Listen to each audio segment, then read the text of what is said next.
Hello বন্ধুরা, আসসালামু আলাইকুম। লাইলা নূর বিডি চ্যানেলে আপনাদের সবাইকে স্বাগতম। আজ আপনাদের মাঝে মজাদার একটি রেসিপি নিয়ে হাজির হলাম। আজকের রেসিপি হলো চিংড়ি মাছ দিয়ে মজাদার পুঁই শাক রান্নার রেসিপি।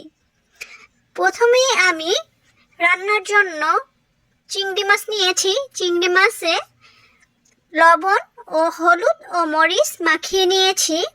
ভালো করে চিংড়ি মাছটি আমি আগেই কেটে নিয়েছি। এখন একটি কড়াইতে তেল দিয়ে নিব হাফ কাপ পরিমাণ। আমি সয়াবিন তেল নিয়েছি, আপনারা আপনাদের পছন্দ মতো তেল নিয়ে নিতে পারেন। তেলটা একটু গরম হলে এর মধ্যে আমি দিয়ে নিচ্ছি আস্ত জিরা,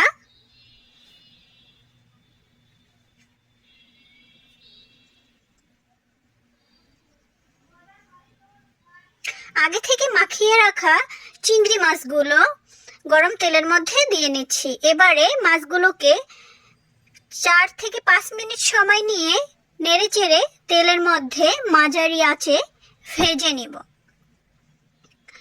মাছগুলো একটু ভালোভাবে ভেজে নিব যাতে সুন্দর একটি ঘ্রাণ বের হয়।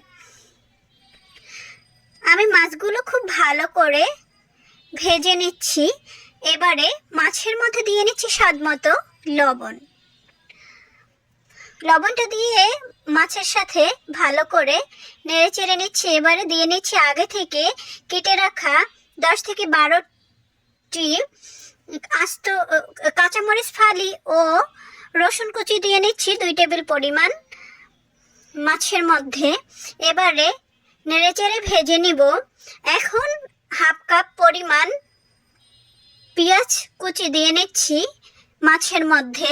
এবারে মাছের সাথে পেঁয়াজ কুচিটাকে 3 থেকে 4 মিনিট সময় নিয়ে মাঝারি আঁচে তেলের মধ্যে ভেজে নিব। পেঁয়াজটা মাছের সাথে একটু ভেজে নিব। পেঁয়াজটা ব্রাউন কালার হয়ে গেলে এর মধ্যে দিয়ে দিচ্ছি হাফ চা চামচ পরিমাণ আস্ত জিরা। জিরাটা দিয়ে ভালো করে নেড়ে চেড়ে নিচ্ছি।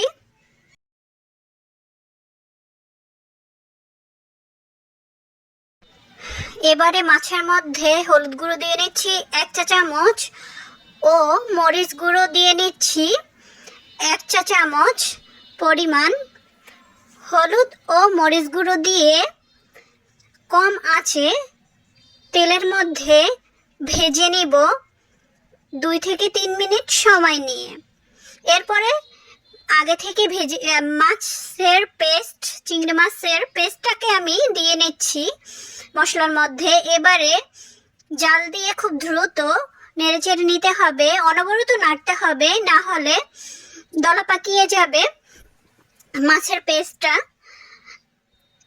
চিংড়ি মাছের এই পেস্টটিতে রান্নার টেস্ট দ্বিগুণ বেড়ে যায়। আপনারাও চেষ্টা করবেন চিংড়ি মাছ দিয়ে এই শাকটা রান্না করলে অবশ্যই এই চিংড়ি মাছের পেস্টটা দেওয়ার জন্য। আমি এটি ব্লেন্ডার করে নিয়েছি কিছু চিংড়ি মাছ ও মাছের খোসা দিয়ে। এবারে সামান্য পানি দিয়ে মশলাটাকে কষিয়ে নিব মাঝারি আঁচে 5 মিনিট সময় নিয়ে। মশলাটা কষানো হয়ে গিয়েছে। এবারে মশলার মধ্যে দিয়ে নিচ্ছি আগে থেকে কেটে ও ধুয়ে রাখা পুঁই শাকের ডাঁটাগুলো খুব সুন্দর করে আমি কেটে নিয়েছি এবং মাঝখান দিয়ে ভাগ করে নিয়েছি। আপনারা চাইলে আপনাদের পছন্দ অনুযায়ী কেটে নেবেন। আমি এভাবে ছোট ছোট টুকরো করে কেটে নিয়েছি। এবারে ডাঁটাটাকে মশলার সাথে খুব ভালো করে নেড়েচেড়ে মিশিয়ে নিচ্ছি।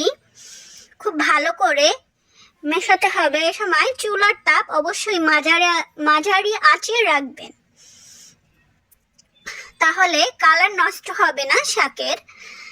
এবারে আমি ঢাকনা দিয়ে ঢেকে রান্না করব ডাঁটাটাকে 15 থেকে 20 মিনিট সময় নিয়ে, যাতে ভালোভাবে ডাঁটাটা সিদ্ধ হয়ে যায়। 15 মিনিট পরে আমি ঢাকনাটা উঠিয়ে দেখে নিচ্ছি এবং ভালো করে নেড়ে চেড়ে নিচ্ছি। ডাটাটা সেদ্ধ হয়ে গিয়েছে এবং এর মধ্যে এখন দিয়ে নিচ্ছি আগে থেকে কেটে ও ভালো করে ধুয়ে রাখা পুঁইশাকগুলো। পুঁইশাক নিয়েছি আমি 1 কেজির মতো, আপনারা আপনাদের পছন্দ মতো দিয়ে নেবেন। আমি এভাবে পুঁইশাকগুলোকে কেটে নিয়েছি। এবারে মশলার সাথে খুব ভালো করে নেড়ে চেড়ে পুঁইশাকটাকে মিশিয়ে নিচ্ছি। ভালো করে মেশাতে হবে, জাল ভালো করে দিলে এবং উচ্চ তাপে যখন জাল করাবেন তখন শাকটাকে খুব ভালো করে নেড়েচেড়ে দিতে হবে। এখন ঢাকনা দিয়ে ঢেকে শাকটাকে কষিয়ে নেব 3 থেকে 4 মিনিট। 3 থেকে 4 মিনিট পরে ঢাকনাটা উঠিয়ে শাকটাকে খুব ভালো করে নেড়েচেড়ে নিচ্ছি। শাক পুঁই শাকের বা সবুজ শাকের কালার কখনো নষ্ট হয় না যদি ভালোভাবে নেড়েচেড়ে দেন এবং একরকম বা একইভাবে একই তাপে রান্নাটা কমপ্লিট করেন। আমার শাকটা কষানো হয়ে গিয়েছে। এবার শাকের মধ্যে পানি দিয়ে নিচ্ছি 1 কাপ পরিমাণ। পানিটা দিয়ে শাকটাকে খুব ভালো করে নেড়েচেড়ে নিচ্ছি। অবশ্যই শাকের মধ্যে গরম পানি দিবেন, না হলে শাকটা সিদ্ধ হবে না এবং খেতেও টেস্ট হবে না। এবারে নেড়েচেড়ে ভালো করে পানির সাথে শাকটাকে মিশিয়ে নিচ্ছি। এখন শাকটা রান্না করব 10 মিনিট সময় নিয়ে মাঝারি আঁচে জাল করে নিব শাকটাকে। 10 মিনিট হলে শাকটা পুরোপুরি সেদ্ধ হয়ে যাবে। এবার সেদ্ধ হয়ে গিয়েছে শাকটা, ভালোভাবে তৈরি হয়ে গেল মজাদার চিংড়ি মাছ দিয়ে পুঁইশাক রান্নার রেসিপি। আপনারাও খুব সহজেই এই রেসিপিটি বাসায় বসে করে নিতে পারবেন। এই রেসিপিটি করতে যেরকম সহজ কিন্তু খেতে অনেক স্বাদ হয়। আমার তো অনেক পছন্দ। আপনাদের কেমন লাগে অবশ্যই কমেন্ট করে জানাবেন। ভিডিওটি আপনাদের কেমন লেগেছে অবশ্যই কমেন্ট করে জানাতে ভুলবেন না।